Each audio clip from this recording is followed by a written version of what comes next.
jovempan.com.br. Há coisas que são óbvias, pelo menos para quem sabe ler o jogo. E era óbvio que a prisão preventiva de Antônio Palocci seria pedida, como antecipei aqui, como antecipei no meu blog. O delegado da PF, Felipe Passi, encaminhou tal pedido a Sérgio Moro, que já o aceitou, agora há pouco. E eu também para o Branislav Kontik, que é o braço direito do ex-ministro. Os 13 procuradores da Força Tarefa aprovam tudo. Assim, nós queremos isso mesmo. No pedido que o delegado encaminhou e que foi aceito pelo juiz, o delegado refaz todas as acusações que há contra o Palocci. E aí, André, por que eu sabia que o juiz ia decretar a prisão? E antecipei que iria. Porque no despacho anterior dele, no despacho em que ele decretou a prisão temporária, só para lembrar, o ouvinte, telespectador, prisão temporária tem um máximo de 5 dias, podendo ser renovada por mais 5. A prisão preventiva não tem prazo. Prisão preventiva fica lá, enquanto se julgar necessário. O que a Polícia Federal e os procuradores haviam pedido para o Sérgio Moro, de cara, era a prisão preventiva. Eles já tinham pedido a preventiva. O Moro decidiu dar a temporária. E aí vale a pena, então, ler um trecho que eu vou fazer aqui, né, do que escreveu o juiz quando decretou a prisão temporária. Não agora, não hoje. Hoje também tem trecho, já leio. Escreveu lá o Sérgio Moro. Embora tenha sido identificado em cognição sumária. Cognição sumária, quer dizer, numa primeira vista de olhos, olhando tudo, o conjunto, sem muitos detalhes, o repasse de cerca de 128 milhões de reais em propinas não foi possível... Atenção, o juiz diz, não foi possível rastrear ainda documentalmente os valores, salvo em relação à parte dos pagamentos efetuados ao publicitário João Santana, por serviços prestados ao Partido dos Trabalhadores e do pagamento consubstanciado na aquisição subrepetícia pelo Grupo Odebrecht do prédio destinado à implantação do Instituto Lula. Agora, considerando o modus operandi revelado no inquérito tal, é possível que os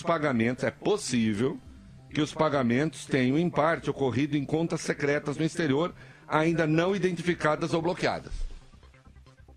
Então, a gente acha que o dinheiro está lá, a gente ainda não achou o dinheiro e ainda não achou as contas. Enquanto não houver tal identificação, atenção para o raciocínio, a gente ainda não achou as contas, mas a gente acha que o dinheiro foi desviado. Enquanto não houver tal identificação, há um risco de dissipação do produto do crime, o que inviabilizará sua recuperação. Enquanto não afastado o risco da dissipação do produto do crime, presente igualmente risco maior de fuga ao exterior, uma vez que os investigados poderiam se valer de recursos ilícitos ali mantidos para facilitar fuga e refúgio, risco à ordem pública. Então ele está dizendo aqui, risco à ordem pública é uma das razões da prisão preventiva. Então ele está dizendo, existe risco à ordem pública porque o Palocci pode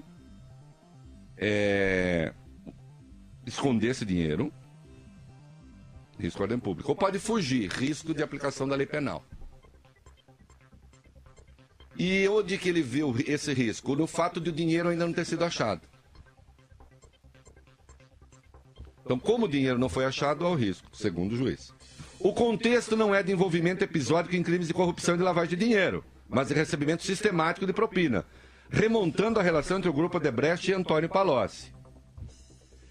Por outro lado, não se pode olvidar a gravidade em concreto dos crimes em apuração, com fundada suspeita de que pelo menos 128 milhões de reais tenham sido repassados por meios fraudulentos. Aí conclui o juiz, tudo isso justifica a prisão preventiva, aquela sem prazo, que ele decretou hoje.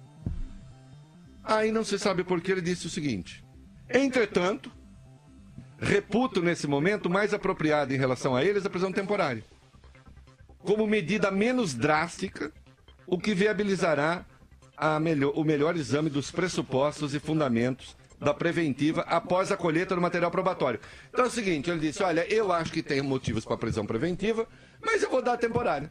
Eu acho menos grave, menos drástica. Acho não, e é mesmo. Para ver se coleta, então, o material. Aí, se fez o mandado de busca e apreensão. Volta o delegado. Por que o delegado pediu a preventiva? Segundo ele,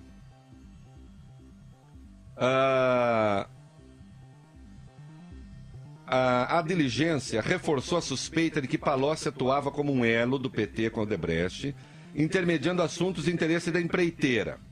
Tá, refaz a acusação. A PF diz ver indícios de destruição de provas em sua empresa de consultoria chamada Projeto, antes da Operação Mertá deflagrada. O entendimento foi reforçado pelos procuradores da Força Tarefa. E em que eles viram isso? Disseram que em alguns lugares deveria haver computadores e os computadores não estavam lá. Então isso é um sinal, segundo eles, de que mexeram nas provas. O que eu quero dizer com isso é o seguinte, a prisão preventiva do Palocci já estava decretada. Usaram a provisória só como ali um instrumento intermediário. E aí, no despacho de hoje, o juiz diz o seguinte, presta atenção. Embora a prisão cautelar, que é a prisão preventiva, seja um remédio amargo, é melhor do que a contaminação da democracia pela corrupção sistêmica. Em um determinado nível, a corrupção coloca em risco a própria qualidade da democracia, com afetação das eleições livres e do regular funcionamento das instituições. Trata-se de um retrato de uma democracia vendida. A nossa democracia, uma democracia vendida. É nesse contexto que deve ser compreendido o emprego, na forma da lei e ainda pontual, das prisões preventivas, na assim denominada Operação Lava Jato. O que é que eu vou dizer ao ouvinte? Posso começar a vomitar aqui, já que eu não gosto do PT. Ou eu posso lembrar o que diz o Código de Processo Penal para prisões preventivas. Quando se coloca em risco a ordem pública, 1. Quando se coloca em risco a ordem econômica, 2. Quando pode haver comprometimento das provas ou assédio às testemunhas, 3, que se chama em benefício da instrução criminal.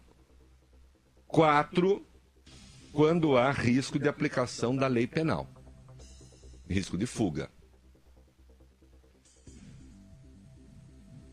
Eu noto que quando o juiz decretou a prisão provisória, ele alegou essas questões. Quando ele decreta a preventiva, ele usa uma justificativa que não está no Código de Processo Penal, que é risco à democracia. Ora, por risco à democracia, pode-se entender o quê? Qualquer coisa. Qualquer coisa.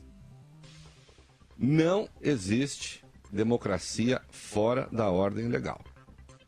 Isso vale para o Antônio Palocci, isso vale para o Reinaldo Azevedo, isso vale para o juiz Sérgio Moro. Certo? Se vocês querem saber se eu acho que o Palocci é culpado, eu acho. Se vocês querem saber se eu acho que demoraram para chegar ao Palocci, eu acho. Agora as coisas têm que ser feitas segundo um método. Então, ele que tivesse decretado a prisão preventiva lá atrás. Evidenciando que há risco do Palocci fugir, só que precisa evidenciar. E que o Palocci está cometendo novos crimes. Ou as duas coisas aí. Tá certo? Ou que está ameaçando testemunha ou constrangendo testemunha. Prender alguém porque essa pessoa representa risco à democracia é inédito. É inédito na história do direito. Eu só estou falando isso porque se eventualmente um tribunal superior mandar soltar o Palocci, depois não começa a gritaria dizendo que no Brasil tem impunidade. Só isso. Né? Eu estou alertando aqui, estou chamando atenção para o fato de que a razão alegada pelo Sérgio Moro para prender Palocci hoje não está na lei. Ele inventou. As razões alegadas para prender Palocci estavam no despacho anterior para a prisão preventiva, que ele, por alguma razão, decidiu que seria temporário. Né? Minha única questão é essa. Né? Antes que os imbecis comecem a falar que eu estou defendendo bandido. Né?